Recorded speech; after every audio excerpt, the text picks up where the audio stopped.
Então, como a gente comentou antes, a gente vai usar exemplos de espaços vetoriais que são mais simples, mas como a gente viu, a gente sempre pode sair de algo que é mais simples. Sempre não, mas assim, muitas vezes a gente pode sair de algo que é mais simples e obter uma coisa mais genérica a partir disso, que também é útil para outras situações. Então, um desses casos é a noção de comprimento de um vetor. Vamos considerar primeiro no caso do R2, do nosso plano. Tá? Por R2, agora a gente está subentendendo que é o conjunto ali, o espaço vetorial, cujo conjunto V é o R2, o corpo é o corpo dos números reais, e a adição e multiplicação por escalares são definidos da forma usual, certo? Então a gente está só abreviando as coisas. Mas em R2, o que a gente tinha, né? Se a gente tinha um vetor, por exemplo, vamos fazer aqui o nosso sistema de coordenadas, tá? A gente tinha algo assim, ó. Se a gente tinha x e y e um vetor, que eu vou fazer um vetor qualquer aqui, cujas coordenadas são x1 e y1, faz sentido aqui a gente falar do comprimento desse vetor, ou seja, qual é o tamanho do vetor. Se a gente olha aqui, a gente tem uma noção intuitiva, tá? O comprimento desse vetor é simplesmente esse tamanho desse segmento aqui. Mas como é que a gente sabe, como é que a gente calcula isso a partir das coordenadas do vetor? Bem, é simples se a gente olha isso aqui como se fosse um triângulo retângulo, tá? Vamos chamar essa quantidade de L, para length, de comprimento de vetor, é uma abreviação muito utilizada em livros, certo? Vamos definir então que isso daqui é um comprimento, tá? Que na verdade, ok, vamos fazer uma setinha, mas na verdade a gente só quer saber o comprimento, tá? Isso mede L, só que a gente sabe que esse lado de baixo mede x1, que é a coordenada x do vetor. E esse lado daqui mede y1, certo? Por teorema de Pitágoras, a gente sabe que o quadrado da hipotenusa, né, claro, notando que isso forma um triângulo retângulo, a gente sabe que o quadrado da hipotenusa, ou seja, L, é igual à soma dos quadrados dos catetos. Então é x1 ao quadrado mais y1 ao quadrado. Como L, por definição, é uma quantidade positiva, é um comprimento, tá? Então a gente vai tomar a raiz positiva disso daqui. A gente sabe que o L é maior ou igual a zero, então daqui a gente tira que o L é a raiz positiva de x1 ao quadrado mais y1 ao quadrado. Então isso daqui é a fórmula que define o comprimento de um vetor em R2, tá? Como a gente definiu anteriormente. Esse L aqui, a gente costuma ter uma notação interessante para ele, que é, digamos que a gente chame esse nosso vetor aqui, esse x1, y1 de um vetor U, a gente define que esse L aqui, ó, tem esse símbolo daqui, ó, U. Esse símbolo daqui a gente chama de norma de U, ou seja, isso daqui na verdade é uma função que recebe um vetor e dá o comprimento desse vetor, que a gente também chama de norma do vetor. Então, como a gente definiu isso aqui assim, a gente sabe que para R2, isso aqui é simplesmente tomar a raiz da soma dos quadrados das coordenadas, tá? Só que, novamente, isso daqui a gente está definindo para vetores em R2. A gente quer generalizar isso. A gente quer conseguir aplicar esse conceito, por exemplo, para espaços vetoriais compostos por funções, ou matrizes, ou o que a gente conseguir criar, certo? Então, como é que a gente define? Para isso, a gente sempre observa as propriedades dessa função norma e pega as propriedades úteis. Vamos enumerar quais são essas propriedades agora. Então, o que a gente pode observar, e os matemáticos já há muito tempo fizeram isso para a gente, sobre a norma. O que a gente consegue pegar daquela definição de norma em R2 e estender para um espaço mais geral, tá? Então fica uma coisa semelhante ao que a gente tinha com espaços vetoriais, tá? Primeiro, seja V um espaço vetorial. A gente vai falar isso agora, mas a gente sabe que V não é um espaço vetorial em si. O espaço vetorial, quando a gente está se referindo, é um conjunto ali, uma quádrupla, certo? São 4 elementos. O conjunto V, um corpo que a gente toma como os reais, uma soma e uma multiplicação por um escalar. Mas quando a gente fala informalmente o espaço vetorial V, o espaço vetorial W, a gente está se referindo a estruturas desse tipo aqui. Poupa trabalho na hora de falar, em vez de falar toda vez esses 4 elementos, tá? Então, seja V um espaço vetorial. A função norma de um elemento, esse pontinho, um elemento qualquer, é uma função que recebe um vetor V, daquele espaço vetorial V, e retorna um número. Esse número é o comprimento do vetor, ou a norma do vetor. Tá? E quais são as propriedades que essa norma tem que satisfazer para ser considerada uma norma de fato? Tá? São as seguintes. Sejam U e V, vetores quaisquer, e alfa, um escalar, um número ali, um número real. Tá? A primeira propriedade é a seguinte, tá? A norma da soma de dois vetores é sempre menor ou igual que a soma das normas dos dois. Tá? Isso aqui a gente também conhece como desigualdade triangular, que é uma consequência de um teorema mais geral que se chama desigualdade de Cauchy-Schwarz, mas a gente não vai abordar aqui. Mas é bom saber, caso vocês queiram dar uma procurada depois. A desigualdade triangular, a gente consegue demonstrar ela informalmente ali, quando a gente tem algumas funções de norma, notando que esses caras podem ser positivos ou negativos, tá? Nessas horas, é interessante pensar em números reais, simplesmente, tá? Porque se tu toma, por exemplo, o valor absoluto, que é a norma dos números reais, considerado como espaço vetorial, a gente vai ver isso depois, mas se tu pega o valor absoluto da soma de dois caras, se um for positivo e um for negativo, a soma deles vai ser menor do que tu tomar os dois caras, tornar os dois positivos e daí somar os dois, entende? Se aqui for 1 e menos 1, a soma dos dois deles vai dar 0, mas se tu pegar um valor absoluto é 1 e menos 1 também é 1. Então se a gente somar 1 mais 1 vai dar 2, que é de fato maior ou igual a 0. Tá? Então essa é a desigualdade triangular. O segundo axioma aqui é o que a gente chama de axioma da homogeneidade. O que significa isso? Se a gente toma a norma de um escalar multiplicando um vetor, isso é a mesma coisa que tomar o valor absoluto do escalar, ou seja, esse valor absoluto é o módulo que a gente conhece dos números reais. Isso também não depende do espaço vetorial, depende apenas do conjunto de escalares que a gente usa.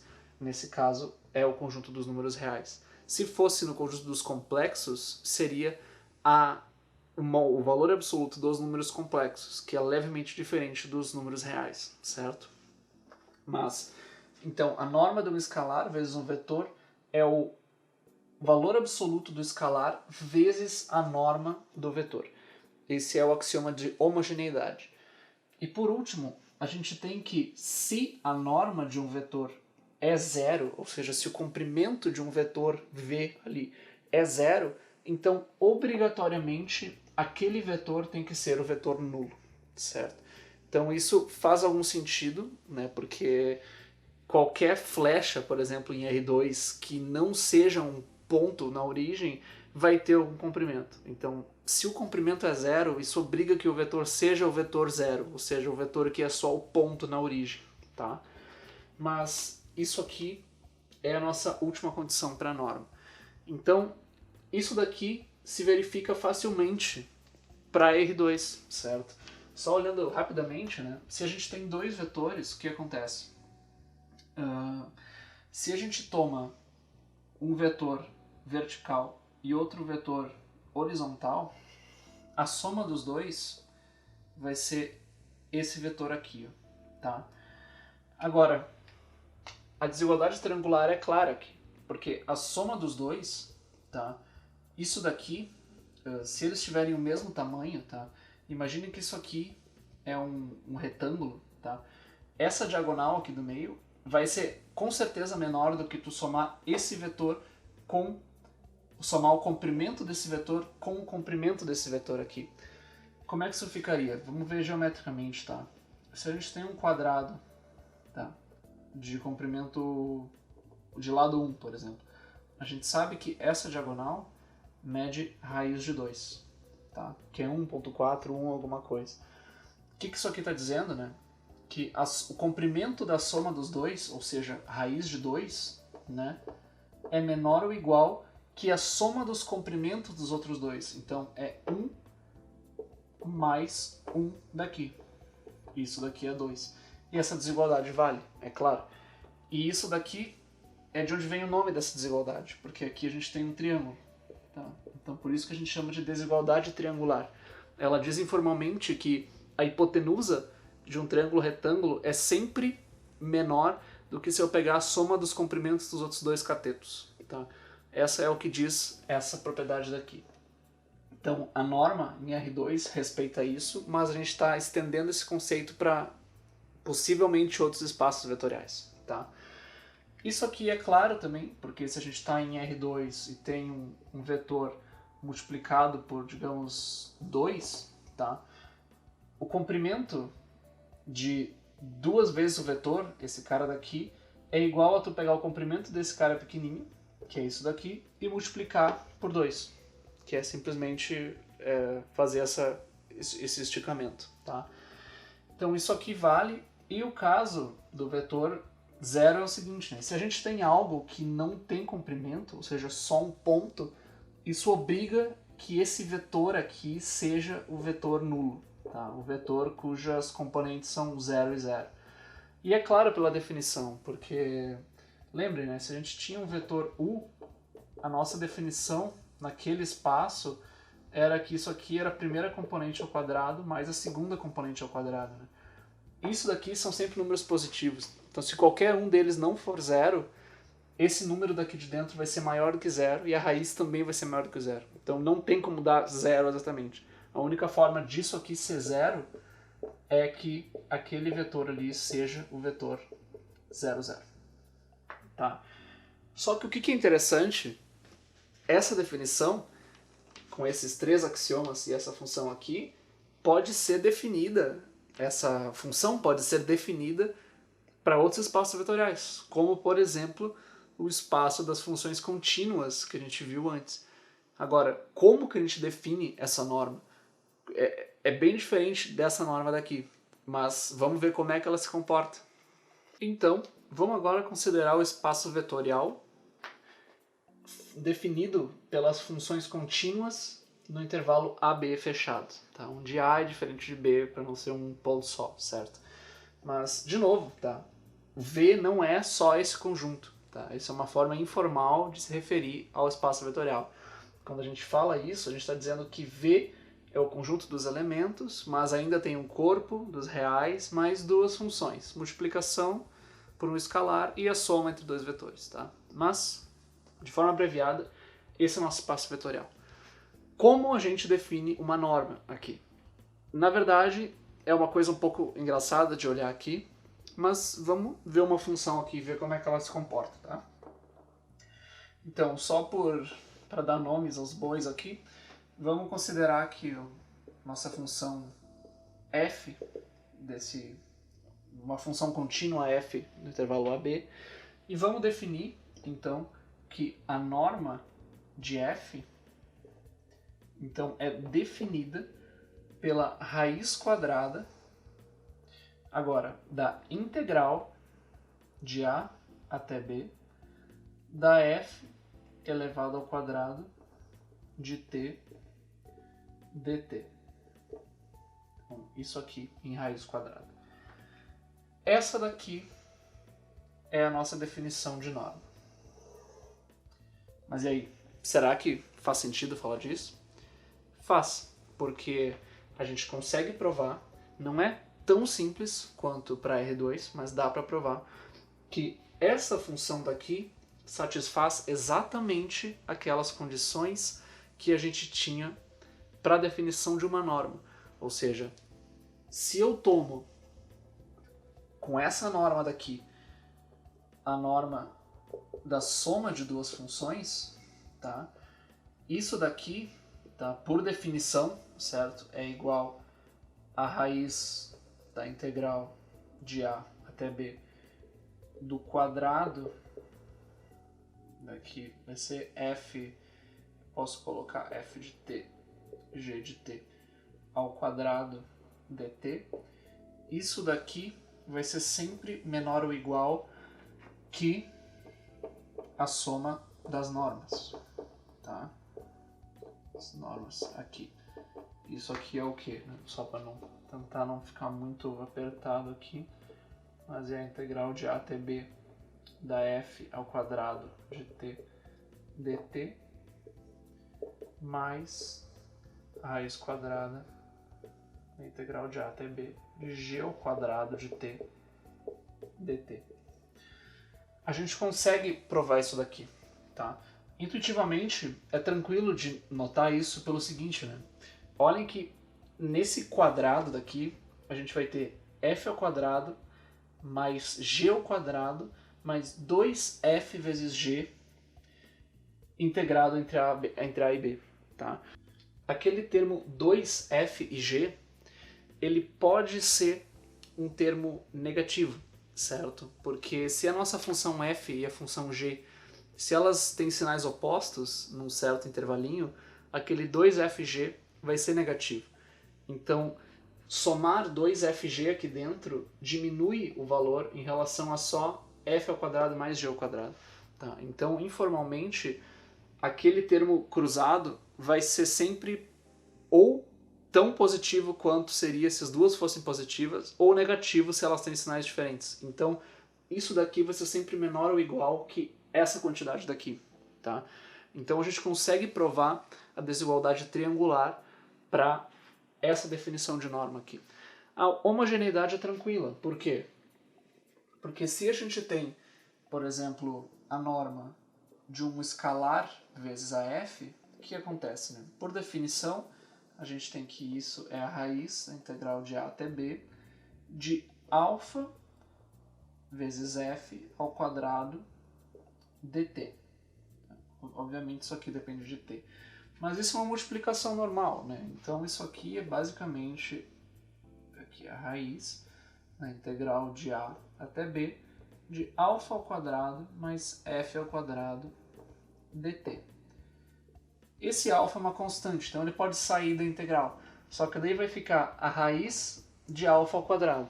Isso é o valor absoluto de alfa, pelas regras da radiciação em números reais, tá?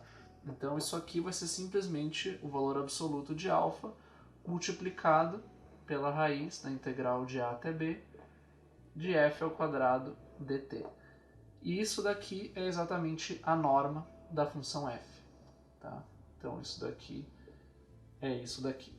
Tá? Então a gente provou a homogeneidade e o caso da função nula, ou seja, se o vetor é o vetor zero, então a norma é zero, também é claro. Tá? Isso é uma coisa interessante, a gente não definiu explicitamente quem era a nossa função zero, mas já é de se imaginar, né, que a função zero pode ser definida simplesmente como a função que vai de A até B em R, tal que, bem, o zero de qualquer ponto t é igual a zero. Então é uma função que vale zero em todos os pontos. Então a norma dessa função, se eu pegar zero e elevar ao quadrado em tudo aqui, e tomar integral e a raiz vai dar zero. Tal. Mas o ponto é o contrário. Né? A gente quer saber que se a norma vale zero, então obrigatoriamente a função tem que ser zero. Mas isso não é tão simples de provar, mas é claro olhando para essa definição aqui, porque se qualquer intervalinho mínimo da f ali não for zero, tá? Lembrando que um fato muito importante é que a f tem que ser contínua, então não pode ter só uns pontos perdidos ali de forma que a integral ainda dê zero, tá? A gente vai entrar nesse detalhe em seguida, mas qualquer intervalinho que a f não seja zero, o quadrado vai torná-la positiva, a integral vai somar tudo aquilo ali, vai ficar positivo, e a raiz também vai dar algo positivo. Então é claro que se essa quantidade é zero, Então, a nossa função f tem que ser identicamente zero, tá? Vamos só fazer um ponto, uma ressalva importante aqui, é que para definir essa norma aqui, é fundamental que a gente tenha essa hipótese que a f é uma função contínua, certo? Porque a integral, a gente sabe que para funções contínuas, ela está sempre definida. Então, não tem problema de a gente achar alguma f aqui no meio que a integral não vai fazer sentido nenhum, certo? Então, o fato da f ser contínua é importante. E se a gente não permitisse, ou melhor, se a gente permitisse que a f não fosse contínua, a gente ainda teria um espaço vetorial, ou seja, as funções se comportariam em relação à soma e multiplicação por escalar como um espaço vetorial, mas a gente não conseguiria necessariamente definir uma norma nesse estilo daqui, porque essa integral daqui pode se comportar de formas estranhas. Tá? Vamos ver um exemplo disso. Então, só para a gente fazer pra gente definir o nosso ponto aqui, tá? Vamos supor que a f esteja definida entre, por exemplo, o intervalo 0 e 1, só para facilitar a nossa vida, f de 0 e 1, que vai para os reais, nós vamos definir uma função meio esquisita. Tá? Vamos definir que a f, num certo ponto t, vale 0 se o t não é 1/2 e vale 1 quando t é igual a 1/2. Então, essa função daqui, ela tem essa cara daqui, ó. Se a gente tem a f aqui, a f de t, se esse aqui é o ponto 0 e esse é o ponto 1, e aqui é o 1/2, a função vale 0 o tempo todo, com exceção aqui, vou fazer um ponto maior, nessa parte, onde exatamente nesse ponto ela vale 1. Tá? Mas olha só, se a gente toma, vamos calcular a norma dessa função como a gente definiu antes, tá? Se a gente tem a norma dessa f, isso aqui é a raiz da integral de 0 até 1, ou a até b, né? Da f ao quadrado dt. Só que a f, ela é zero, com exceção de um ponto só. E um ponto, a área embaixo de um ponto é zero, porque o ponto não tem dimensão. Então, isso daqui, essa integral de dentro é zero. Então, a raiz de zero é zero. Só que, lembre das definições de norma, né? Isso aqui, na verdade, eu vou colocar com aspas, porque isso não é uma norma, tá? Lembre do terceiro axioma da norma, né? Se a gente tinha que a norma de uma função era zero, então a função tinha que ser a função zero. Mas aqui a gente tem uma norma que é zero, mas obviamente a função não é sempre zero. Essa função aqui, ela vale 1/2, no valor 1/2. Então o que aconteceu? O problema é que essa função aqui, ela não é contínua. Tá? É uma função descontínua. Então, por mais que a gente possa definir um espaço vetorial aqui, não tem problema nenhum, a gente não consegue usar aquela definição de norma que a gente definiu aqui, porque essa norma, ela requer explicitamente que as funções sejam contínuas, para a gente ter um comportamento adequado. Senão acontece esse tipo de coisa. A gente pode ter uma função aqui que vai dar zero, mas a função não é identicamente zero. Então o que acontece é que a norma não se comporta como a gente quer. Então essa função não é uma norma de verdade. Então, se a gente quiser tratar os comprimentos de vetores que podem ser funções descontínuas, ok, a gente se vira, mas a gente não pode usar essa definição, porque isso aqui não vai funcionar. Se a gente restringe o nosso espaço vetorial a funções contínuas, então a gente pode usar essa definição aqui. E isso aqui vai ser uma norma de verdade. Tá? Então esse ponto é interessante de frisar. Então agora, vamos dar uma olhadinha na questão de o que é uma base de um espaço vetorial.